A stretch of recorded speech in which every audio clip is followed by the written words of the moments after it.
My sister stole my inheritance and said, "You never liked Grandma anyway."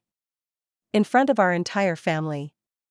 So I bought Grandma's favorite art piece at auction, then invited everyone to my place to see it hung in my living room.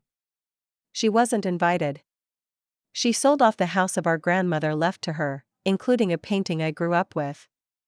When I bought it back at auction and hosted a family gathering to show it hanging in my home, I didn't invite her. Now she says I'm the petty one. We were standing in our mother's kitchen when Brielle looked at me, holding a wine glass like it was a microphone, and said, "You never liked Grandma anyway."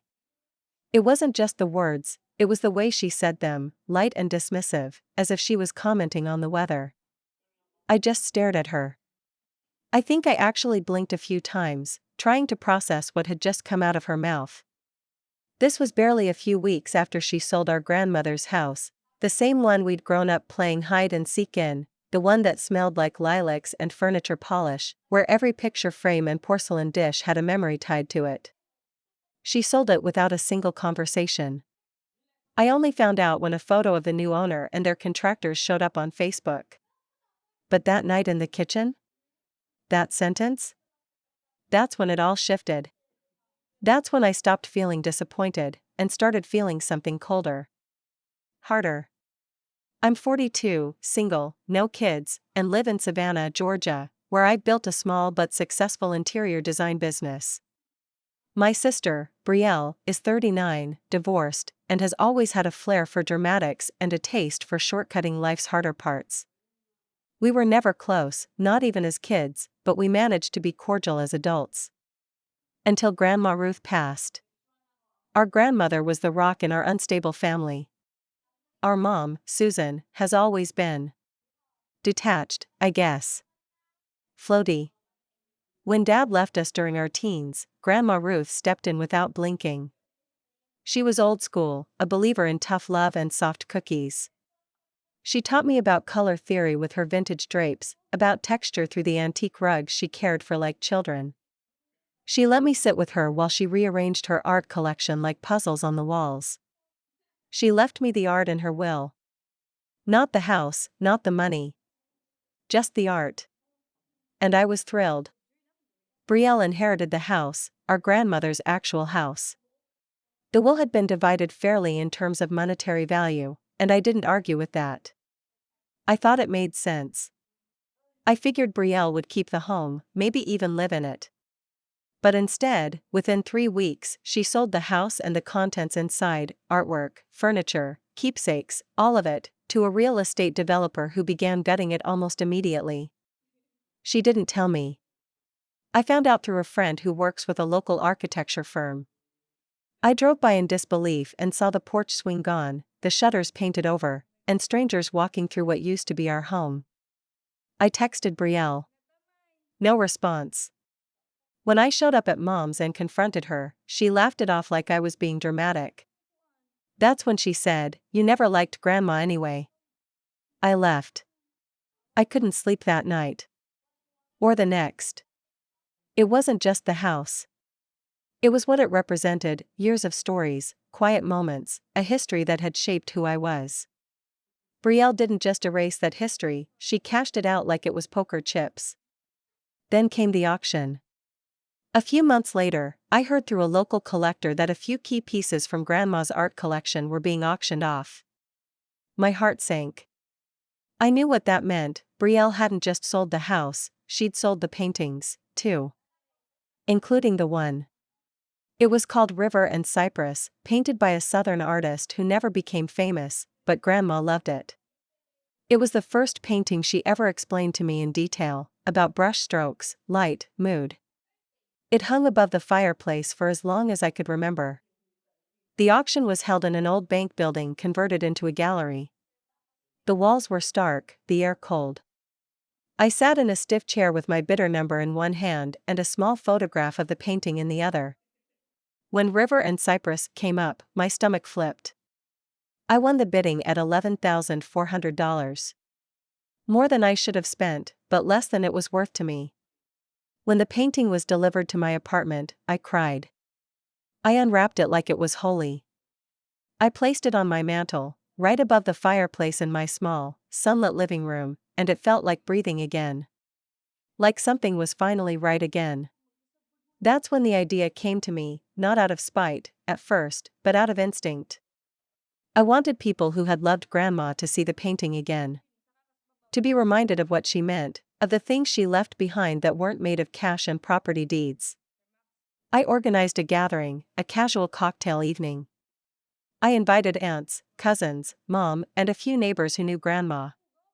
Everyone except Brielle. I made sure the house smelled like lilacs.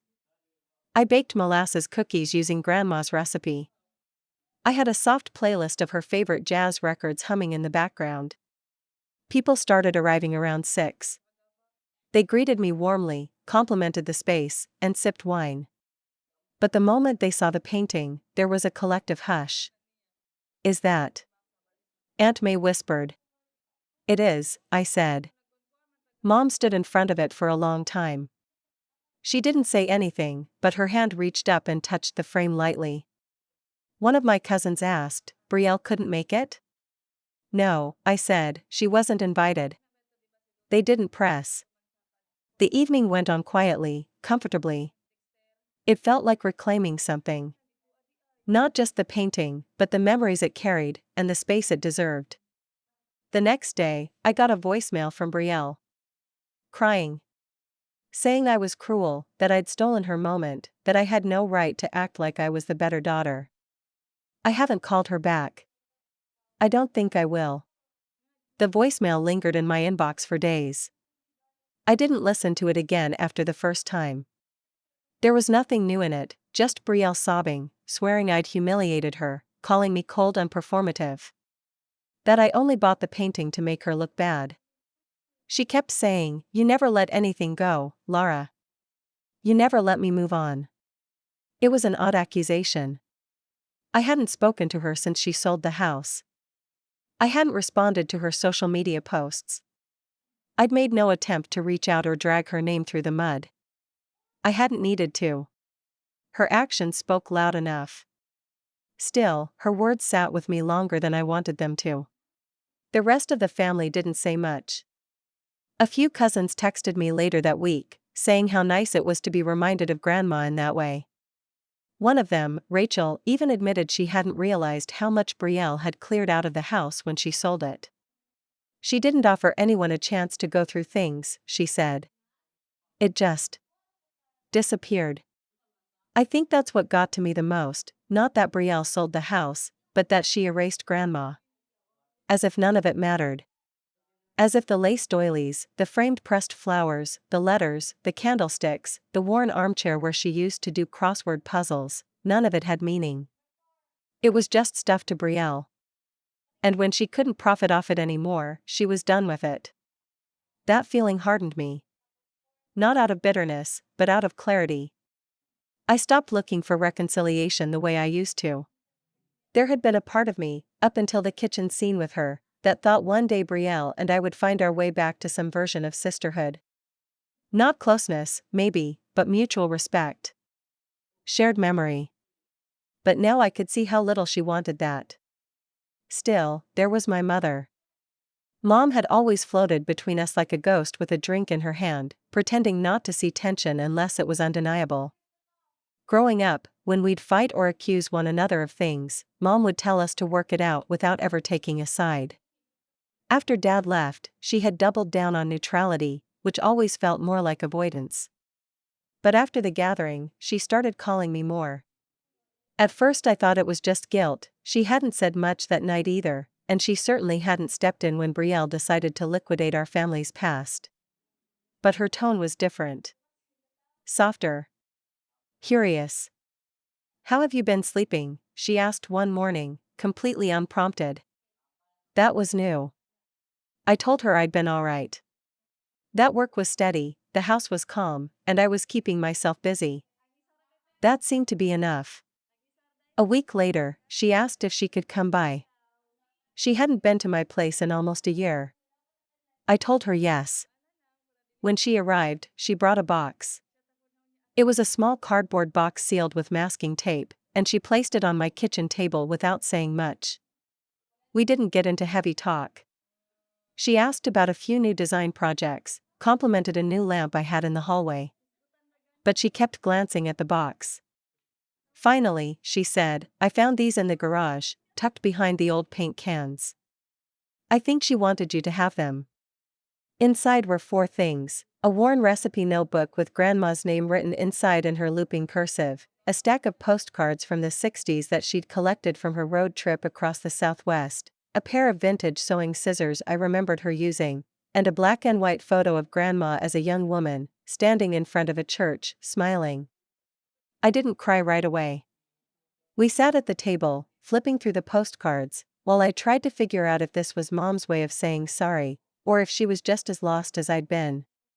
She never said much about what she wanted us to do with everything, Mom said, her eyes flickering to the photo. But I think she assumed we'd know what mattered. It was the closest thing to acknowledgement I'd gotten from her. I took the box and placed it on the shelf in my bedroom. Not hidden. Not displayed. Just there. Quiet. Present. Brielle hasn't spoken to Mom much since the party either. According to Mom, she's still angry, still feels betrayed. That's not surprising. What is surprising is how little I care now. For so long, I worried that protecting what I loved meant I was holding on to the past too tightly. Maybe Brielle was right, and I was stuck.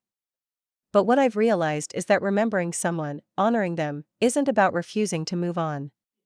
It's about carrying their story forward, not selling it for square footage. And if I'm alone in that belief, so be it. Mom started stopping by more frequently after that visit. It wasn't anything formal, just small visits, like bringing over fresh fruit she found at the market or asking for advice on rearranging her living room. Sometimes she brought old photo albums she just happened to find and we'd end up flipping through them for hours, not always talking, just remembering. There was something different about her during those visits. She wasn't in a rush anymore. She didn't bring up Brielle unless I did. She didn't defend her. And that, honestly, was the biggest shift of all. She never said I was wrong or you were right, and I stopped needing to hear it. What mattered was that for once, Mom was willing to see things as they were, not just as she wished they could be. That mattered more than any apology could. Meanwhile, Brielle made her presence felt in other ways. A few weeks after the cocktail gathering, I received a text from a number I didn't recognize. It was a screenshot of an Instagram story Brielle had posted. The caption read, "Some people will spend thousands trying to buy history. But you can't buy love or family. Some of us have real lives." The image showed her in what looked like a rooftop bar, clinking glasses with 2 friends I didn't recognize. I didn't respond. I didn't even block her. I just stared at it for a minute, then put my phone down and kept prepping dinner. The funny thing about Brielle was that she always thought silence meant defeat. She couldn't grasp that someone might choose not to engage because they simply didn't care anymore. Not out of cruelty, but out of self-preservation. I did wonder, sometimes, how she really felt. Whether she missed Grandma at all. Whether she regretted anything. But if she did, she buried it deep beneath pride, and whatever she was trying to prove to the world through her curated feeds and side comments. The rest of the family stayed mostly quiet. A few aunts and cousins kept in touch with me, some checked in on Brielle too, but I could tell most didn't want to take sides. That was fine. I wasn't asking them to. It was at one of these quieter check-ins, over lunch with my cousin Rachel, that a new thread of the story started to unravel. We were at a small French bistro downtown, sitting outside under a fan in the humid spring air. She asked me how I'd been doing, and after we caught up on the usual work, life, weather, she leaned in a little and said, "You know Brielle reached out to Aunt Lila, right? About trust?" I blinked. What trust? Rachel looked at me carefully, like she was weighing how much to say. Then she sighed. "I guess I assumed you knew. Grandma had a small family trust she kept separate from the will. It wasn't huge, maybe 15 grand. She had it set up years ago, in case the house ever needed repairs or if she needed assisted care. But when she passed before needing it, it was left to the family. Sort of at the discretion of the executor. I set my fork down. Who's the executor? Technically? Aunt Lila. But Brielle's been trying to argue that since she got the house, she should have access to that trust too. I sat there, stunned. It wasn't about the money, it never was, but the pattern. It just kept repeating. She sold the house, I said slowly. She cashed out. That money was supposed to preserve the home. And now she wants more? Rachel shrugged. Lila's not budging. She said the trust isn't for profit, it's for care. She wants to divide it up among the grandkids or donate it. But Brielle's pushing hard. I nodded, quietly grateful for Aunt Lila's spine, but now there was another layer to consider. Brielle wasn't just indifferent to Grandma's memory, she was willing to drain every last ounce of it for gain. And yet, part of me wasn't even surprised. That was the saddest part. That night, I took out Grandma's recipe book again. I wasn't planning to bake, I just wanted to hold it. The cover was worn, soft at the corners. Inside were smudged ink notes, little stains from long-forgotten ingredients. She'd written in the margins, too, things like add more cinnamon next time or use sea salt, not table. They were breadcrumbs back to her.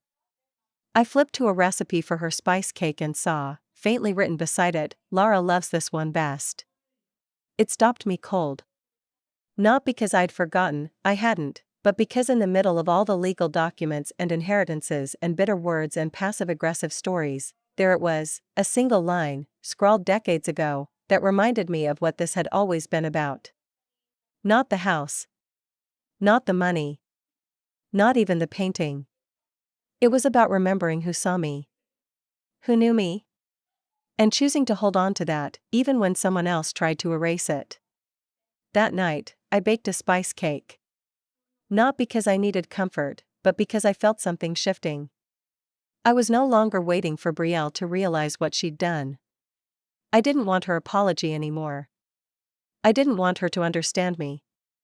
What I wanted, what I needed, was to recenter Grandma's legacy where it belonged.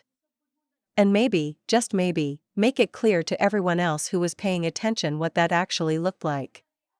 And I had an idea. I started pulling boxes from the closet, old files, photos, some of Grandma's journals that had been stored away after she passed. I contacted a friend of mine who worked in publishing and pitched something simple, a self-published coffee table book. Nothing flashy. Just a well-bound collection of Grandma Ruth's favorite recipes, photos of her art collection, short reflections about her life, her travels, and the history of the house. I called it Ruth's House, A Southern Life in Stillness. It was part tribute, part preservation. I paid a local photographer to digitally restore the paintings I'd managed to recover, and even included some black and white photos of the interiors of her house before it was sold off. I included handwritten notes and family quotes. I even scanned the little scrawls she'd left in the margins of her books and added them in the corners of the pages. It took 6 weeks to pull together. When it was ready, I had 40 hardbound copies printed. Quality linen covers, heavy pages. The kind you run your hands over without realizing it. And then I mailed them. To every single person in our family. To every neighbor who had helped Grandma over the years. To her old book club ladies. To her church friends. I even sent one to the historical society where she used to volunteer. The final copy? I hand-delivered to Aunt Lila, with a note asking if she'd consider donating it to the local library's heritage collection, in honor of Grandma's years of service. It was met with warmth. Gratitude. I received texts, calls, even cards in the mail. One of Grandma's old neighbors wrote me a letter, saying she hadn't cried in years until she turned page 3. A cousin I hadn't spoken to in nearly a decade said the book felt like a time machine straight into her kitchen. It was never about making anyone choose sides. But in that subtle, deeply Southern way, people did. Including Mom. She called me one afternoon, her voice gentler than I'd ever heard it. Brielle's not happy, she said after a pause. She saw the book at Lila's house. I waited. She called it manipulative, Mom added. I laughed. Of course she did. There was silence on the other end of the line.